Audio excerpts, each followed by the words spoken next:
the only way I can explain and justify why I set up a fake profile is in case I was wrong, in case that I'd missed something. So you posted under Sarah Smith? Yeah. Were you worried about just ramifications for you? Yeah. And I didn't post publicly because I didn't want to stop the fundraising if I got it terribly, terribly wrong.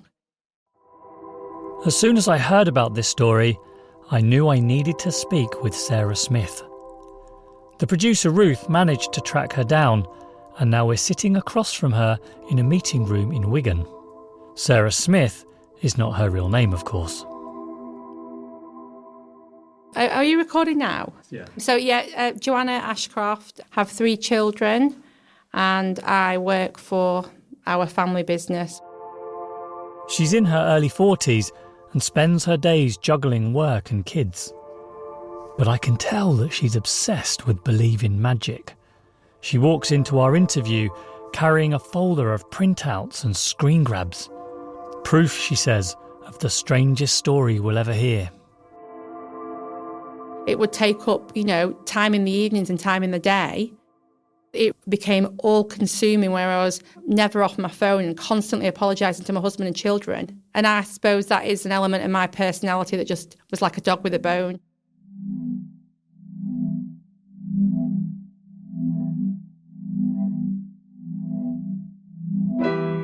I'm Jamie Bartlett. This is Believe in Magic, Episode 2, The Sleuths.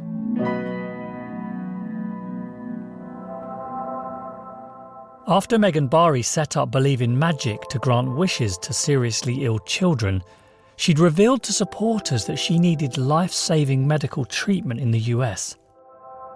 But in the background, Jo, or Sarah Smith, was asking questions about whether Meg was really ill. Megan's friends and supporters were dismayed. Many, like Lucy Pettigini, had seen firsthand how unwell Megan was and how hard she worked. Jo's questions were the last thing Megan needed. From what Meg used to say was this woman was a pain in the arse. She was very demanding. She started up this, I'd call it a witch hunt kind of thing, asking questions like, "Oh, Meg's poorly, can we have your address? Which hospital are you in?" For months, Meg and Jean tried to ignore Jo and her alter ego, Sarah Smith.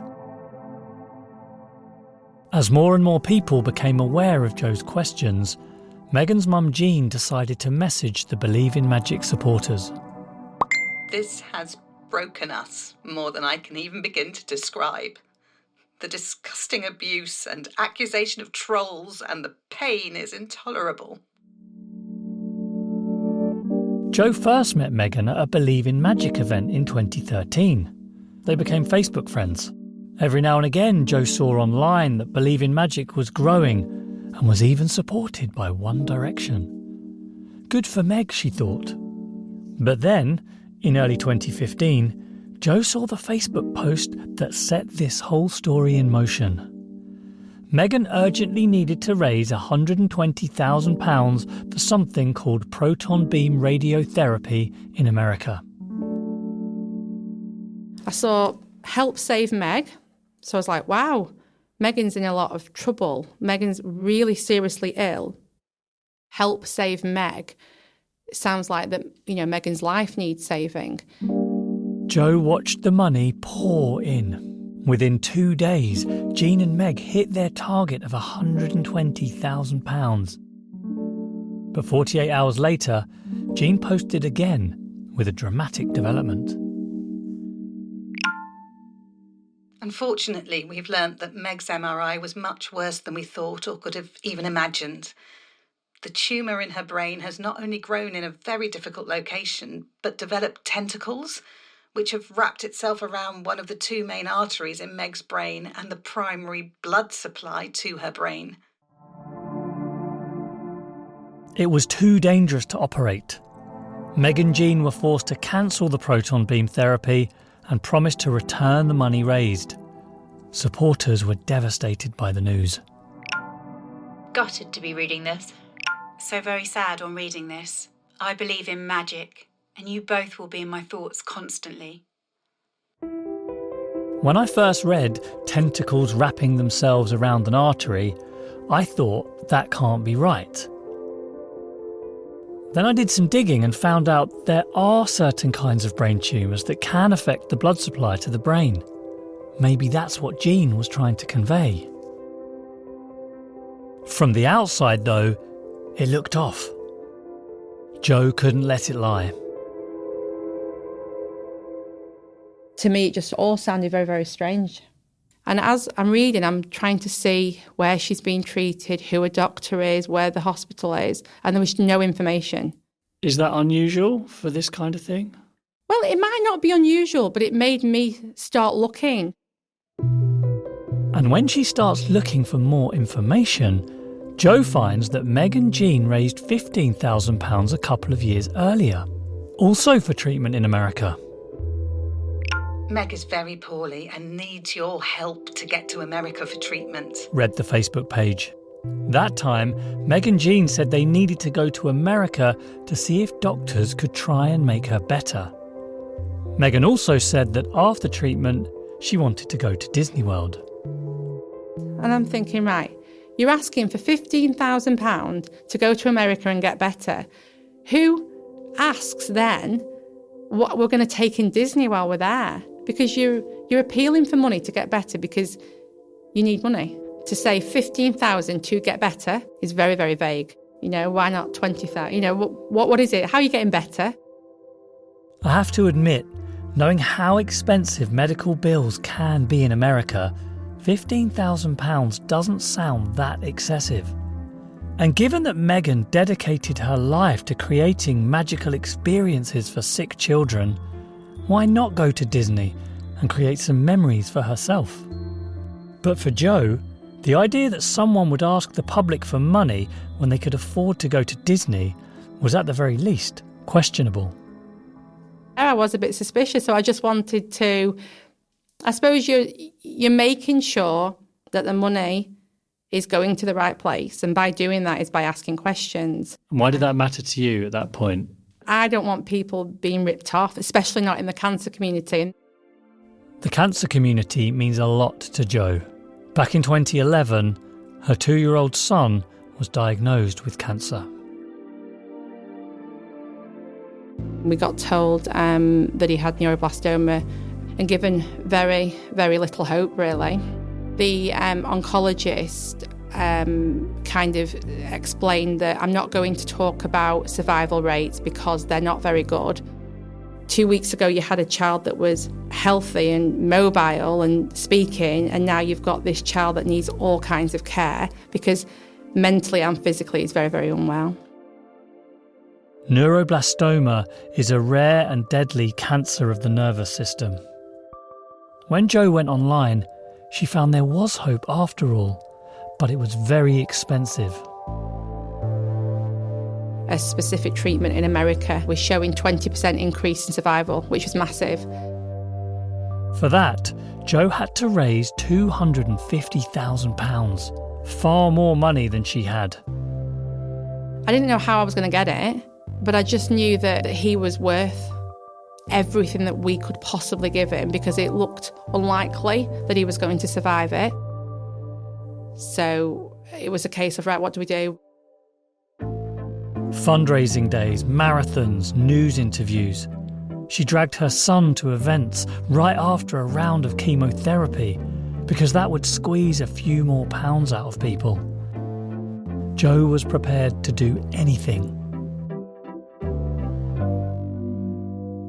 What we would like to have done is spend every moment with our children in the privacy, but what we actually had to do was say, right, whatever it takes to raise this money, we have to know that we are giving him his best chance of survival. It worked. Jo raised the money and her son had the treatment. And thankfully, that worked too. So when she first saw Meg's online fundraisers, she was concerned and also curious. She was interested to see how it compared to what she'd had to go through. When her son was first diagnosed with neuroblastoma, Jo had gone online and found support groups to help her get through the most difficult days. She became close to a small group of 3 other parents whose children also had neuroblastoma. They shared advice, they talked, they kept each other's spirits up. So when Jo first had doubts about Meg and Jean's story, this was the group she turned to. All of them had raised money online for their children's treatment. And they all privately thought there was something off about Meg's appeals. The strange language, the lack of detail, no hospital names or doctors. When they'd been fundraising for their kids' treatment, they shared these details with anyone who asked. After all, if people were donating money, didn't they deserve to know? One of the group is a man who asked us to keep his name out of this. He lost his son to neuroblastoma in 2013. We'll call him White Hat. White Hat is the name hackers give themselves when they use their skills for good. Our White Hat is a bit of a geek. He's measured, careful, serious. So he said to me, be very, very careful if you put your head above the parapet and ask these questions and say anything publicly, and she is seriously ill, you will get shot. This is 2 people that look to most like they are doing an amazing amount of good for sick children. So he was nervous about me being vocal about my concerns, and I agreed. They decided to watch and wait until one day in 2016, White Hat sends Jo a message. He says, "Are you sat down, Joanna?" Megan is seriously unwell in hospital in America. Jean is by her bedside and they're raising money for treatment online. The tumour has caused severe immunodeficiency for Meg. She was admitted to hospital on July the 12th with sepsis and multiple infections. She now has 16 sources of infection. Her blood has literally become acidic with infection. Unfortunately, we recently heard the very worrying news that her liver has now been affected, which puts her in a very dangerous position. Her immune system is basically non-existent right now. The fundraising page read, After spending so many tens of thousands of pounds to keep Meg alive, they're now out of money to continue paying for this crucial care. This girl and her mum have done so much for so many families, despite Meg's health. Let's send her some magic for a change. Help spread the word. I was like, right, no, this is never going to stop. This is going to be annually. Why is nobody else thinking that this is really, really odd? Meg's Turn for Magic is the 3rd fundraising drive for Meg in just 4 years. We collectively said, we won't let it drop, we'll find out this time. No matter the cost, this little group, we'll call them the sleuths, decide to answer that one simple question. Does Megan have a brain tumour or not? Jo starts off small. She sends a message to the Meg's Turn for Magic Facebook page. Hi, I'd love to send Megan something, just like she sends all the poorly children. Which hospitals do I send it to? To which I got a reply, thanks so much, but Megan's at 3 different hospitals at the moment, so it's very, very difficult. She decides to go further and sets up the Sarah Smith Facebook account. This is when she sends a message to a Believe in Magic supporter. Do you have any evidence that Megan is seriously ill? Oh, Sarah, They replied, I don't even know what to say. I can't for 1 second believe they're not being truthful. Undeterred, Jo looks up the charity itself and finds a phone number for one of the trustees, who she then calls pretending to be a journalist, looking to write a story and raise awareness about Meg's appeals. And I said, hi, I've seen Megan's appeal and it sounds like, where are you ringing from? I'm a journalist, I want to do a story. I don't want to talk to any journalists. I said, but we want to publicise, we want, get the money, get that this is how, I'm not speaking to anybody, it's nothing to do with me. and put the phone down. Just as Jo and her fellow sleuths are discussing what to do next, Jean posts an update from America. Megan's condition is deteriorating. I wish we had better news to tell you, but it's been a very hard week. Meg's white blood cell count went through the roof. She's still completely neutropenic. The infections her body has been dealing with include MRSA, osteomyelitis MSSA, E. coli, lactic acidosis, multiple staph infections, and many others too. Meg is still on constant oxygen and fitting in more than 29 hours of IVs in every 24-hour period. We would both also like to say our hugest thanks to everyone who donated to the GoFundMe page. Right now, we desperately need to be able to focus on keeping Meg as safe and as stable as possible without panicking around the clock about every penny spent. Please get this page out to as many people as possible.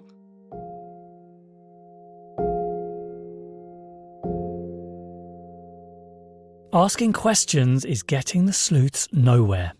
So White Hat has an idea. A completely different way to get to the truth. He decides to send an email to Meg's mother Jean, embedded with a small piece of computer code. If Jean opens the email, that code will reveal her location. White Hat hits send. Moments later, Jean opens the email. She's in Florida. Not in a hospital, but here.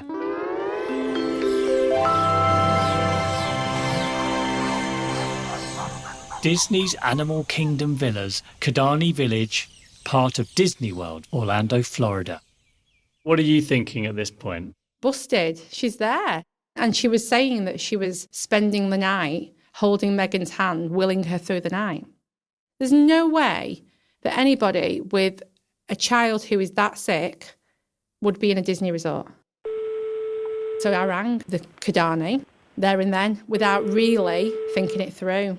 And they put me through to the room and Jean answered. So I said, "Hi, can I speak to Megan, please?" And she said, "Sorry?" I said, "Is Megan there, please?" Who's calling, please? She said, "Who's calling?" She's asleep at the moment. Who's calling, please? She's asleep at the moment. All right, I'll ring back. Thank you. And I put the phone down. So then I go back to the group and I said, "Megan's there. Megan's in that room." I'm ringing back. So I rang back and Jean answered again. I said, "Is Megan awake yet, please?" Pardon? I said, "Is Megan awake yet?" "Oh, Megan's not here. Megan's seriously unwell. Megan's in hospital." I said, "Oh, so you're not in Disney?" And she said, "No, I'm not in Disney. Megan's in hospital. Who is this?" And then I put the phone down. But you phoned Disney and she said she's not in Disney. Yeah. So for me, right, we've got it now. The sleuths have caught Meg and Jean at Disney World when they were telling their supporters they were in hospital. They reveal who they really are.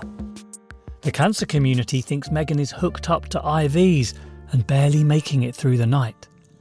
The sleuths imagine her swimming at the hotel's spring pools, eating at the Disney-themed restaurants and watching giraffes lope past her hotel window. Just as they're about to tell the world what they've discovered, a video lands in Jo's inbox. Joanna Ashcroft, it's Meg. Thought it was a good time to say hello. It's Megan, staring right at Jo. As you can see, we obviously have far more important things to be dealing with than the disgusting accusations that you've thrown at us at one of the worst ones of our whole lives. She's hooked up to oxygen, and she shows Jo her PICC line, a catheter inserted into the vein so drugs can be pumped directly into her blood supply. And I cannot for the life of me understand why you've done what you've done to us and broken our hearts. I have every hope in the world that you will see how wrong you've been and apologise. And I'm very sorry to say that if you don't, you'll be hearing from us very, very soon. You have completely devastated us and broken our hearts. According to Meg and Jean, Meg's doctors are allowing her to stay at Disney, but she's receiving home hospital care, just as though she were actually in a hospital. The medics have turned her Kidani Villa room into a medical centre. So all of these people that are supporting her and that are being told that she's in a Disney holiday village, despite you seeing these updates, and now you believe that she's got one-to-one care with nurses because of our special relationship with Disney. Like, even just saying it is comical. So that, and you still believe that, okay, right, well, we don't, so I'm ready, this is going on too long, need our life back. It's gone too far to drop it now. By this time, exposing Jean and Meg has become almost a full-time job for Jo. She contacts anyone she can think of to tell them what she's found out. Doctors, the Charity Commission, even the police. I would get replies saying, Mrs. Ashcroft, we're well aware of your concerns. We're looking into them, we're looking into them, we're looking into them. I'd be like, hi, it's me again. Now I've seen this and now I've seen that. Did you feel like they ever did anything? They would sound like they were looking into it, but nothing actually ever came of it. So did you lose faith in the sort of official channels almost? Yeah, it just made me have to try harder to give them more proof and more proof. Just as the sleuths are giving up hope of convincing people, an update from Jean gives them an idea. These past few weeks have been so difficult. However, we do have, for the first time in over 20 weeks, a chance to possibly, hopefully, get back home. It really has been the most terrifying nightmare, but we so hope being home will be a big comfort. For months, Meg and Jean have been writing how Megan is so ill that she'll need to be flown home in a low-altitude air ambulance. But the sleuths know that in the past, Meg and Jean have travelled across the Atlantic on the Queen Mary 2, a luxury ocean liner. As soon as they see Jean's update, the sleuths look up the Queen Mary 2 sailing times. Sure enough, the ship left New York the day before and is heading towards Southampton docks. But it's not enough to know they've sailed home. They need to see whether Megan looks as ill as she claimed. So they do something no one in the cancer community would ever expect. They decide to spend £1,000 to hire a private investigator and wait.